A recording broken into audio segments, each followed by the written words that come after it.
Hey YouTubers, I'm driving home. It's kind of a rainy day, and I was just thinking about another topic I could talk about, and I've talked about a few topics already. I'm kind of new, but I'd like to add some things in. There's been several good books that I've been reading, and I'll want to post a list of those soon onto YouTube and talk more about them.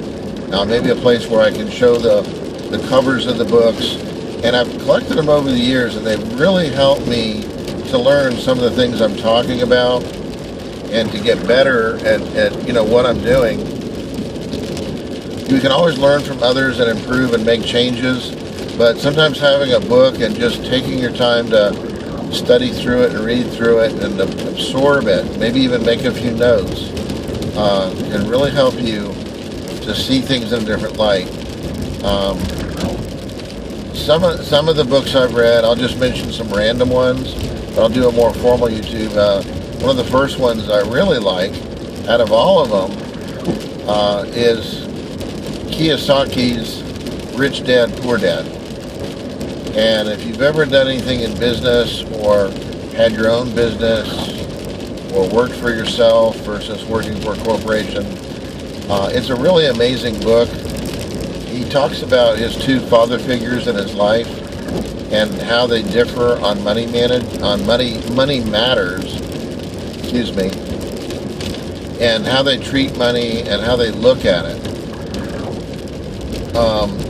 One of the interesting things about it, and a lot of people aren't aware of this, and it's a whole approach to money, is that his approach is that money is in abundance. Money is everywhere, and some people think that money is a zero-sum game. There's only so much money, there's only so much in the pie, and you can only get a hold of so much of it.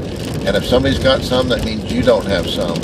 So it's very negative and competitive outlook to think that it's a zero-sum game, meaning there's only a set amount of money and there won't be any more. And from my point of view, and yours may differ, but from my point of view, Kiyosaki's dead right. Money is in abundance. We live in an abundance mentality. Then you do have money coming from everywhere. It's not just from a job or a job. There's money to be made when you buy things as a wheeler dealer with a, not pay full price, not run out and buy it today. Get a good deal, get 2 for 1. It could be food, it could be anything that you purchase. It could be household items. And Kiyosaki's approach is that there's money to be made everywhere. Money can be created, which sounds strange, but think about this: when the Europeans landed in America, what was the monetary value in America? I'm assuming virtually nothing. The Native Americans might, and if you're Native American, I'm not offending you in any way. I'm saying kind of my viewpoint on money is there was goods traded like furs and other things, and that's limited. But look at the value in America now, with the technology, the upgrades, the road, the infrastructure, the market. It's made a huge difference, and this is not just in America. Back in the early days, and I'm not sure the exact days, but near Alexandria got to be rich because it was a very common trading port.